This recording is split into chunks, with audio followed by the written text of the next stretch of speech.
Seri kedua Bukek Xiansu. Suling Emas. Audiobook, novel silat. Cerita, Ho Ping Hu. Bab 26.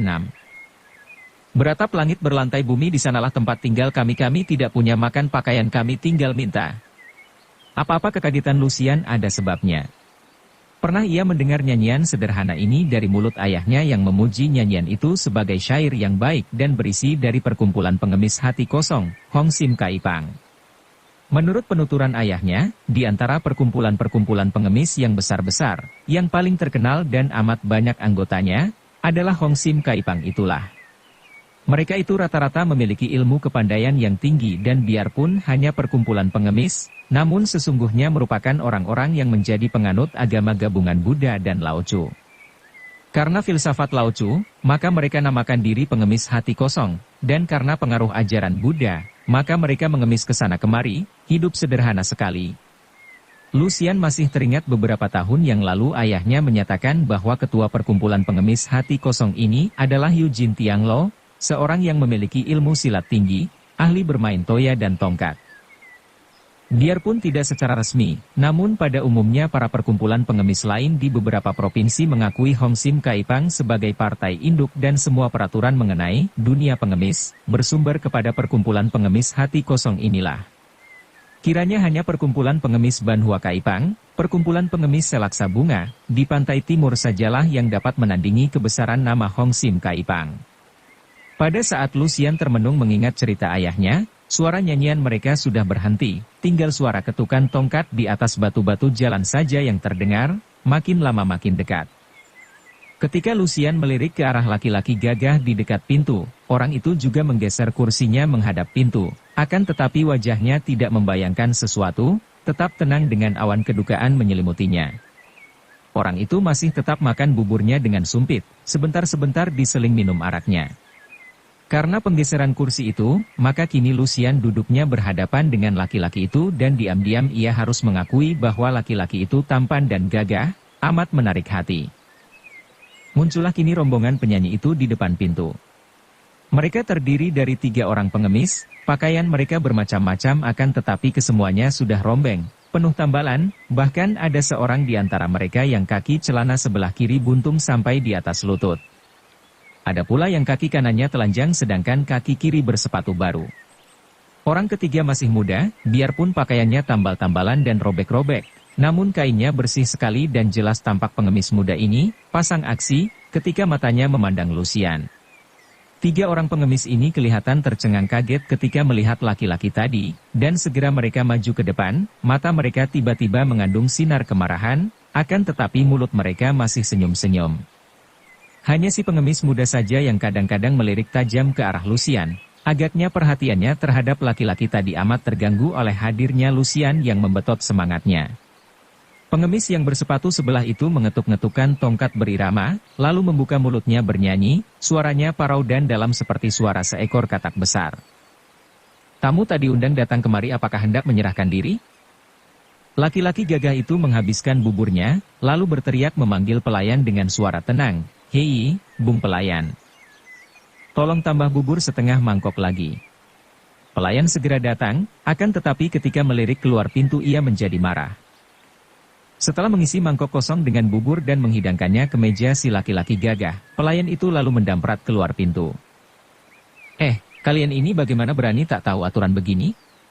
Ada tamu sedang dahar, jangan diganggu. Nanti sore saja datang kalau hendak minta sisa." Tiba-tiba ia menghentikan kata-katanya ketika melihat betapa pengemis termuda telah mengambil batu dan meremasnya hancur seperti orang meremas tepung saja.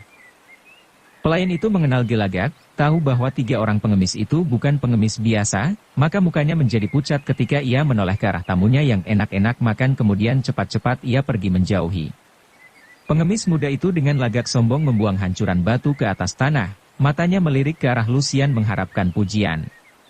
Akan tetapi gadis ini melirik pun tidak, melainkan terus memperhatikan si laki-laki gagah, dan di dalam hatinya siap untuk membantu kalau laki-laki itu menghadapi bahaya.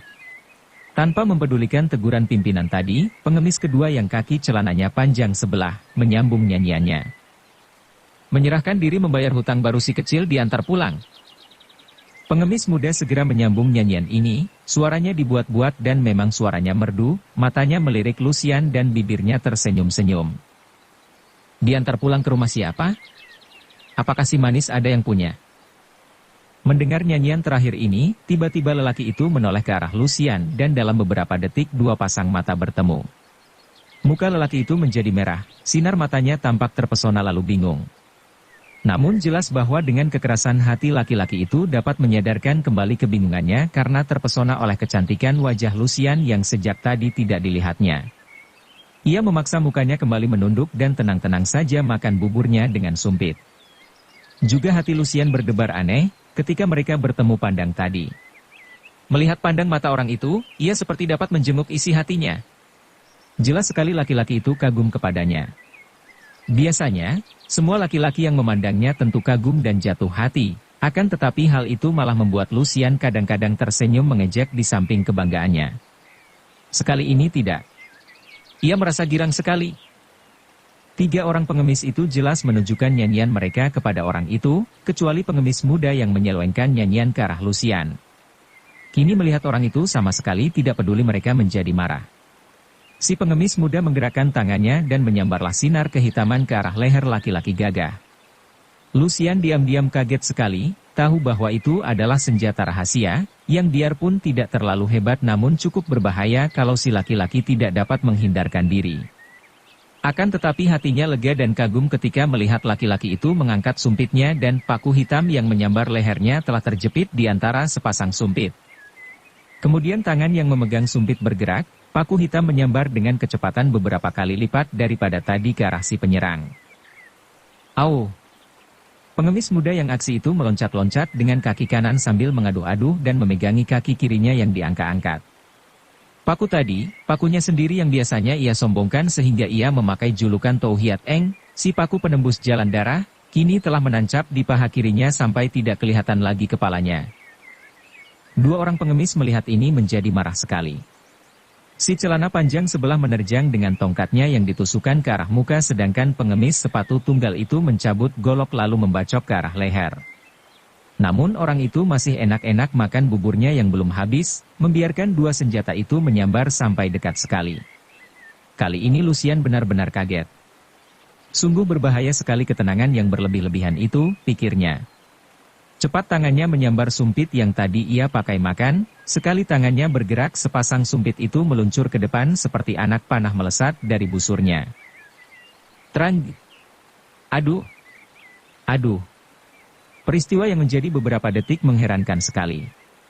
Secara tiba-tiba, laki-laki yang dijadikan sasaran tongkat dan golok itu lenyap dari atas kursinya sehingga golok dan tongkat saling bertemu di udara, kemudian dalam detik selanjutnya, tangan dua orang pengemis yang memegang senjata itu telah tertusuk sumpit, tembus di telapak tangan sehingga senjata mereka terlepas dari pegangan, mereka berteriak-teriak kesakitan sambil menggunakan tangan kiri memijit-mijit tangan kanan. "Lihai Tiateng, ikan li meloncat, yang bagus. Sambitan yang luar biasa." Pujian yang keluar dari mulut Lucian dan orang gagah itu keluar dalam waktu bersamaan, mereka saling pandang pula. Hanya beberapa detik, pandang mata penuh kagum dan ada rasa. Akan tetapi laki-laki itu segera melangkah keluar menghadapi tiga orang pengemis yang masih mengaduh-aduh, lalu berkata dengan suara lantang berwibawa. "Aku Tan Hui adalah laki-laki tidak suka berlaku pengecut. Setahun yang lalu urusanku dengan Kong Sim Kaipang sudah kubereskan dengan Eugene Tianglo, kami berdua saling menghargai dan bersahabat.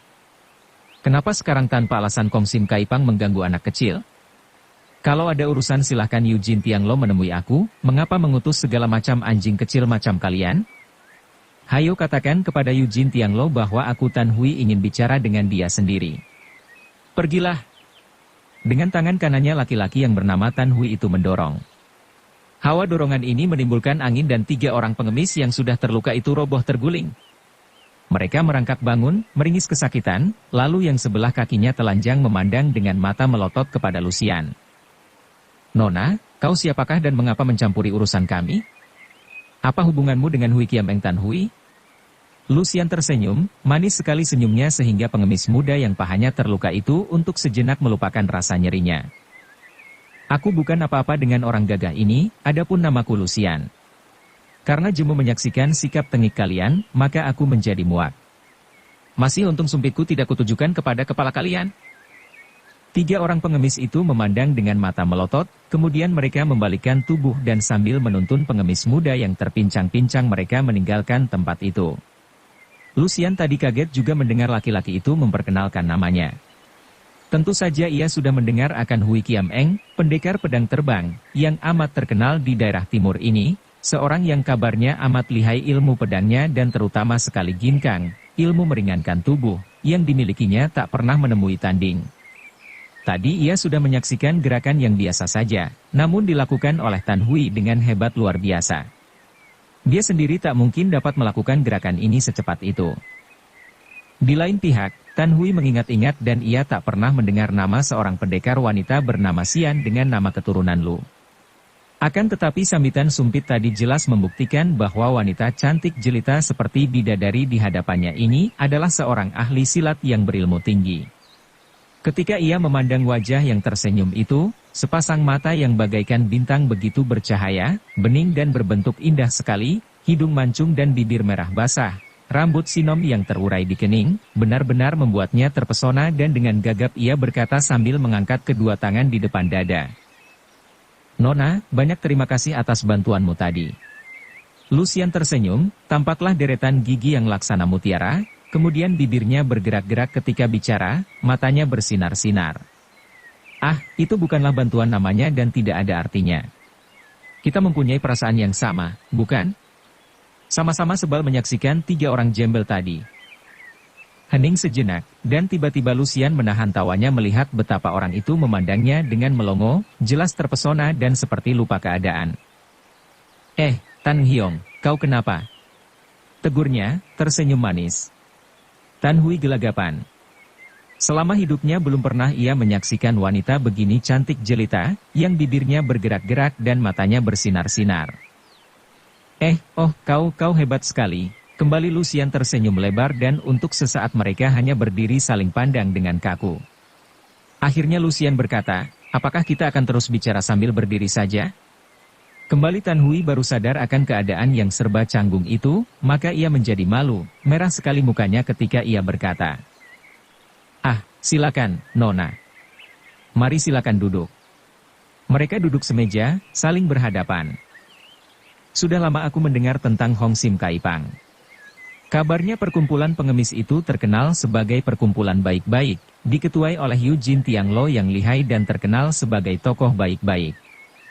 "Mengapa kau dimusuhi mereka?" Tan Hui menarik napas panjang dan kembali wajahnya yang sejenak tadi kehilangan bayangan duka, kini menjadi keruh kembali. "Panjang ceritanya, Nona. Akan tetapi aku yakin bahwa kita segolongan, maka tidak ada salahnya kalau aku ceritakan hal ini kepadamu. Bung pelayan, tolong kau antarkan seguci arak dan daging sekati." Pelayan menghampiri mereka. Pelayan ini tersenyum-senyum dan terbongkok-bongkok penuh hormat.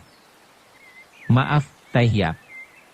Kami tidak tahu bahwa Tuan adalah Tan Tai Hiap yang terkenal budiman." Dasar pengemis-pengemis itu tidak tahu diri, berani main gila terhadap Hui Kiam Eng Tan Hui Tai Hiap, pendekar besar. "Sudahlah tolong kau sediakan pesananku." Pelayan itu tersenyum-senyum ramah, lalu berlari pergi untuk mempersiapkan pesanan itu. Adapun pelayan lain melihat rumah itu masih belum banyak tamu, menggunakan kesempatan menganggur ini lari keluar rumah makan untuk membual tentang kehadiran pendekar budiman Hui Kiam Eng Tan Hui di tempat kerjanya. "Aku mempunyai banyak musuh." Tan Hui mulai bercerita setelah menarik napas panjang, "Semua karena salahku. Aku terlalu lancang tangan dan suka mencampuri urusan lain orang. Tak tahan aku melihat orang ditindas atau kejahatan berlalu saja tanpa orang membenciku. Sudah selayaknya orang gagah dibenci orang jahat." Lucian berkata menghibur, karena ia anggap hal seperti itu bukanlah hal yang patut disusahkan. Orang ini gagah sekali dan sikapnya jantan, amat menarik hati. Akan tetapi wajahnya selalu membayangkan kerisauan hati. Tan Hui mengangguk. "Cocok. Memang begitulah pendirianku pula, Nona. Karena itulah maka aku tak pernah berhenti dengan tugasku. Selalu kubela kebenaran dan kutegakkan keadilan, kalau perlu kugunakan kekerasan untuk menghantam mereka yang sewenang-wenang. Dan ini pula sebabnya mengapa aku mempunyai urusan dengan Hong Sim Kaipang." 5 orang anggota Hong Sim Kaipang melakukan penyelewengan setahun yang lalu di kota Tong'an. Mereka minta derma secara paksa, tidak itu saja, malah seorang di antara mereka telah menculik putri seorang hartawan dan memperkosanya. Aku kebetulan lewat di kota itu, lalu turun tangan memberi hajaran kepada mereka dan malah membunuh si penculik. Kenapa tidak dibunuh semua saja? Lucian memotong. Tan Hui menghela napas. Kalau kubunuh semua, kiranya tidak akan muncul akibat begini panjang. Akan tetapi mengingat bahwa selamanya Hong Sim Kaipang terkenal baik, apalagi aku memandang muka ketuanya, maka kuampunkan mereka dan hanya membunuh seorang yang paling jahat. Aku sangka urusan hanya berhenti sampai di situ. Tidak tahunya, ketika aku melakukan perjalanan, aku dihadang dan dikeroyok 30 orang Hong Sim Kaipang yang memendam atas kematian seorang temannya. Terjadi pertempuran dan biarpun aku merobohkan dan melukai banyak di antara mereka, namun aku menjaga sehingga tidak seorang pun tewas. Aku lalu pergi langsung mencari Eugene Tianglo, menceritakan semua urusan itu. Eugene Tianglo marah sekali kepada anak buahnya, malah menghukum mereka dengan penurunan tingkat. Urusan itu sudah beres sampai setengah bulan yang lalu, sampai di sini Tan Hui berhenti dan wajahnya memperlihatkan kemuraman. Lalu mereka mengganggumu. Kalau hanya pengemis-pengemis itu saja, takut apakah? Biar mereka datang mencari mati. Eugene Tianglo kalau membela anak buahnya yang mencari perkara, dia pun tidak benar dan perlu diberi hajaran. Tan Hui tercengang keheranan menyaksikan Lucian bicara penuh semangat dan marah-marah. Urusan ini tidak ada sangkut pautnya dengan Lucian, mengapa gadis ini menjadi begitu marah? Sungguh tidak enak terhadap Eugene Tianglo. Tidak enak bagaimana? Anak buahnya yang tak tahu aturan yang mencari-cari perkara. Apakah kau takut menghadapi orang tua itu? Tan Eng Hiong, jangan khawatir, aku akan membantumu. Aku tidak takut menghadapi orang tua itu kalau ia banyak bertingkah membantu anak buahnya yang tidak benar. Tan Hui tentu saja tidak mengenal watak Lucian maka ia makin terheran-heran. Memang watak Lucian amat ganas menghadapi orang-orang yang ia anggap memusuhinya atau memusuhi orang yang disukainya. Dan Tan Hui otomatis telah menarik perhatiannya dan menimbulkan rasa sukanya. Dengan muka masih terheran Tan Hui bangkit berdiri dan menjura. Terima kasih atas perhatian Nona terhadap perkaraku. Ah, kita sudah menjadi sahabat. Bukankah kau katakan tadi bahwa kita orang segolongan? Tak perlu sungkan-sungkan lagi. Jawab Lucian. Tan Hui duduk kembali dan menarik napas panjang, lalu menghirup araknya. Persoalannya tidaklah begitu sederhana. Kalau hanya para anggota Hong Sim Kaipang yang masih penasaran, hal itu tidaklah mengkhawatirkan. Akan tetapi 2 pekan yang lalu, aku hidup sebatang kara, mengapa mereka mengganggu anakku? Mereka menculik anakku yang baru berusia 5 tahun, Lucian terkejut dan merasa agak kecewa. Tan Eng Hiong, kau bilang hidup sebatang kara, tapi kau mempunyai anak? Melihat kekagetan orang, Tan Hui tersenyum duka. Memang aku sebatang kara, semenjak istriku meninggal 2 tahun yang lalu. Aku seorang duda dengan seorang anak yang kutitipkan kepada pamannya. Itu pula sebabnya orang-orang jahat itu dapat menculik putriku. Kalau dia berada bersamaku, tak mungkin mereka dapat melakukannya. Ah, aku menyesal sekali mengapa aku suka merantau seorang diri dan menitipkan kepada kakak istriku. Pada suatu malam, serombongan anggota Hong Sim Kaipang mendatangi rumah itu dan menggunakan kekerasan menculik pergi anakku. Iparku tidak dapat berbuat apa-apa dan mereka meninggalkan pesan bahwa kalau aku menghendaki anakku selamat, aku harus menyerahkan diri kepada mereka. Ah, begitukah? Jangan benar mereka. Di manakah adanya Eugene Tianglo sekarang? Dia seoranglah yang harus bertanggung jawab menghadapi semua ini. Minta anak itu dari tangannya, kalau tidak diberikan, berarti dia menantang. Markas Hong Sim Kaipang berada di kota Kanghu, hanya 20 li dari sini jauhnya. Adapun Eugene Tianglo biasanya berdiam dalam sebuah kuil tua di luar kota itu. Karena itu pula aku hari ini sampai di sini.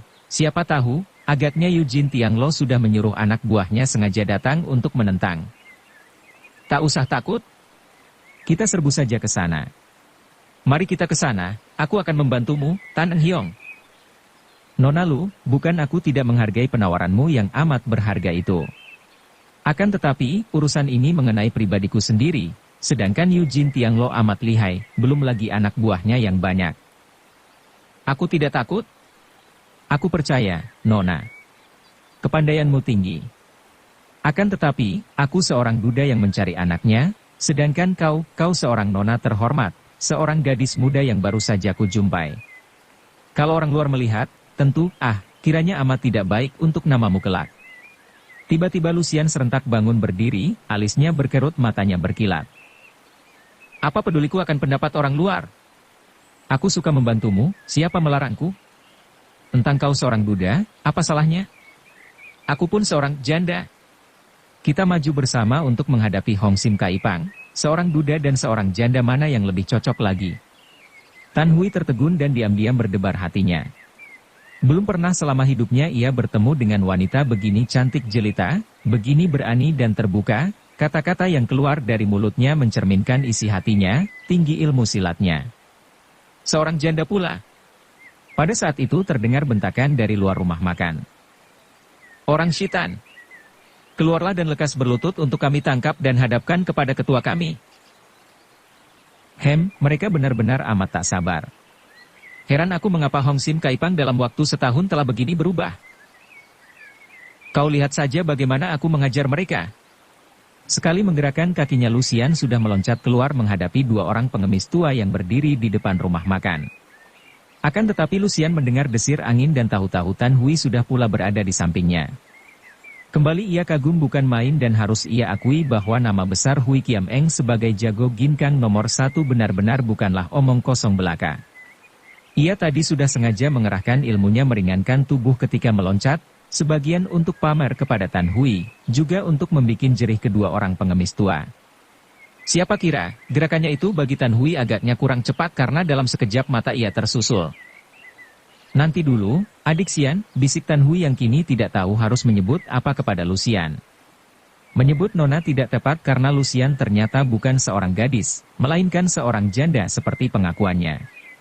Menyebut nyonya, wanita ini masih amat muda, maka ia merasa paling tepat menyebut adik saja. Biarkan aku bicara dulu dengan mereka. Tanpa memberi kesempatan kepada Lucian yang hendak membantah, Tan Hui sudah menjura kepada dua orang pengemis tua itu sambil berkata, melihat ikat pinggang putih yang jiwi, Tuan berdua, pakai, kiranya jiwi termasuk pimpinan Hong Sim Kaipang, aku dapat bicara dengan baik, tidak seperti tiga orang anggotanya tadi yang datang-datang lantas menyerang. Mungkin Jiwi sudah tahu bahwa di antara Hong Sim Kaipang dan aku, tidak ada urusan permusuhan semenjak aku bertemu dengan Eugene Tianglo setahun yang lalu. Oleh karena itu, kuharap Jiwi suka menghadapkan aku kepada orang tua itu agar urusan di antara kita dapat diselesaikan baik-baik. Ingin benar aku mendengar kata-kata orang tua itu tentang main-main dari Hong Sim Kaipang dengan anakku ini. Di dalam ucapan Tan Hui ini, biarpun terdengar sopan dan lunak, namun terkandung kekerasan tersembunyi, sehingga sama sekali tak boleh dikatakan pendekar ini merendahkan diri. Betapapun juga, Lucian tidak puas. Menurut kata hatinya, lebih baik menggunakan pedang daripada menggunakan lidah dalam menghadapi orang-orang macam itu. Dua orang pengemis itu sudah tua, usia mereka 50 tahun lebih. Keduanya bersikap sombong dan memandang rendah, apalagi yang memegang tongkat berbentuk ular. Mukanya yang penuh keriput itu kelihatan pucat. Akan tetapi selalu membayangkan senyum mengejek dan pandang matanya seperti pandang mata seorang bangsawan melihat pengemis. Dengan gerakan mulut yang kedua ujungnya ditarik ke bawah, si tongkat ular ini berkata, inikah orang muda sombong bernama Tan Hui yang telah membunuh dan menghina anak buah Hong Sim Kaipang. Sambil berkata demikian, ia menggoyang-goyangkan tongkatnya berbentuk ular itu di depan dada dengan gerakan penuh aksi. Akan tetapi pengemis kedua yang mempunyai kepala besar sekali, sikapnya biar sombong namun lebih sungguh-sungguh dan berwibawa. Ia berkata dengan suara membayangkan ketinggian hati. Hui Kiam Eng Tan Hui. Setahun yang lalu kau menggunakan kelemahan bekas Pangcu, ketua, kami, mengandalkan kepandaian untuk membunuh dan menghina anak buah kami. Sekarang, kami telah mempunyai Pangcu baru yang tidak mau membiarkan Hong Sim Kaipang dihina orang. Oleh karena itu, kalau kau menghendaki anakmu selamat, Pangcu kami minta kau datang menghadap kepada beliau di Kanghu. Setelah berkata demikian, pengemis berkepala besar ini membalikkan tubuh hendak pergi. Hehe, mungkin dengan minta-minta ampun dan mengajak dia ini menghadap Pangcu, kau akan diampuni, kata si pengemis bertongkat ular yang lalu membalikkan tubuh pula. Kemudian dengan langkah dibuat-buat ia meninggalkan tempat itu, setelah melirik-lirik ke arah Lucian. Tan Hui terkejut sekali dan termenung. Kiranya Eugene Tianglou sudah tidak menjadi ketua Hong Sim Kaipang, sudah diganti. Pantas timbul urusan ini, pikirnya. Akan tetapi, kemanakah perginya Eugene Tianglou? Dan siapa penggantinya? Ia harus lekas-lekas datang ke Kang Hu dan semua pertanyaan itu tentu akan terjawab. Terhadap sikap dua orang pengemis tua itu, Tan Hui sama sekali tidak ambil peduli. Boleh jadi Tan Hui menganggap mereka itu tidak perlu dilayani. Akan tetapi tidak demikian dengan Lucian. Dia masih dapat menahan kesabarannya melihat dua orang itu memandang rendah Tan Hui. Akan tetapi ketika pengemis kurus bertongkat ular itu membawa-bawa dia yang jelas sekali mengandung maksud kotor dan kurang ajar, mana mungkin Lucian berlaku sabar lagi. Nanti dulu, Lokai, pengemis tua, yang baik, aku mau bicara denganmu. Dengan langkah cepat Lucian mengejar. Tan Hui mengerutkan keningnya. Sahabat barunya ini benar-benar seorang wanita yang tidak tahu bahaya, pikirnya. Melihat ikat pinggang putih lebar yang dipakai kedua orang pengemis itu, terbukti bahwa mereka adalah pimpinan Hong Sim Kaipang dan sudah terkenal bahwa para pimpinan Hong Sim Kaipang adalah orang-orang yang memiliki ilmu silat tinggi. Sekelebatan saja ia tadi dapat menerka bahwa si kepala besar adalah seorang ahli luekang yang amat kuat, sedangkan si kurus itu agaknya seorang ahli bermain ilmu tongkat. Ia dapat menduga bahwa Lucian tentu hendak mencari perkara, maka diam-diam ia merasa khawatir, akan tetapi juga ingin sekali ia tahu sampai di mana kelihayan dua orang pengemis itu dan terutama wanita yang menarik hatinya ini. Tadi ia hanya menaksir kelihayan Lucian melihat cara ia menyambit dengan sumpit, akan tetapi sesungguhnya hal itu belum dapat dijadikan ukuran. Karena keinginan tahu inilah maka ia tidak menghalangi Lucian, melainkan mendekat agar dalam waktu keadaan berbahaya, ia dapat memberikan pertolongan dengan cepat. Kedua orang pengemis itu berhenti, si kepala besar tidak bergerak, hanya membalikkan tubuhnya, akan tetapi si kurus sudah melangkah lebar menghadapi Lucian sambil memutar-mutar tongkat ularnya dan menyeringai. Nona mau bicara apakah? Ia melangkah maju sampai dekat sekali sehingga terpaksa Lucian mundur 2 langkah. Harum sedap. Si pengemis mengembang-kempiskan hidungnya karena memang tercium keharuman luar biasa ketika ia mendekati Lucian. Diam-diam Tan Hui mendongkol sekali terhadap pengemis itu. Memang ia sendiri diam-diam sudah menjadi heran ketika ia mencium keharuman dari tubuh Lucian, akan tetapi mendengar seruan kurang ajar itu ia merasa panas dadanya. Benar-benar tidak patut sikap seorang pimpinan Hong Sim Kaipang secerewis itu. Lucian sengaja melempar senyum manis, matanya bergerak-gerak dengan kerling tajam. Kemudian ia berkata, orang tua yang baik, kau tadi bilang kepada Tan Eng Hiong supaya mengajak aku menghadap Pangcumu agar mendapat pengampunan. Apa artinya itu? Si pengemis tertawa hahehe. Nona seorang yang cantik luar biasa seperti bidadari, harum seperti mawar hutan. Pangcu baru kami masih muda, tentu girang hatinya bertemu dengan orang seperti Nona, dan mungkin kemarahannya terhadap orang Shitan akan mencair. Di dalam hati Lucian mendongkol. Siapa sudi mendapat pujian dari seorang kakek jembel buruk seperti ini? Akan tetapi wajahnya yang jelita itu tersenyum manis. Pengemis tua, kau seorang pimpinan Hong Sim Kaipang tentu lihai dan terkenal sekali. Bolehkah aku mendengar namamu yang mulia dan terkenal?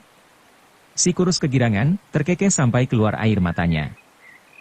Wah, namaku sih tidak terlalu besar akan tetapi di dunia Kang Ou tentu cukup dikenal, cukup menggemparkan. Julukanku adalah Sinchoa Koaitung, tongkat aneh ular sakti. Kakek jembel itu mengharapkan Lucian menjadi kagum, akan tetapi ia sejenak tercengang ketika melihat gadis itu bertepuk tangan memuji. Hanya sejenak ia bingung melihat cara menyatakan kagum seperti ini, akan tetapi hatinya lalu membengkak besar saking bangganya. Bersambung ke bab 27. Dukung kami dengan subscribe, follow, like, komen dan share. Terima kasih.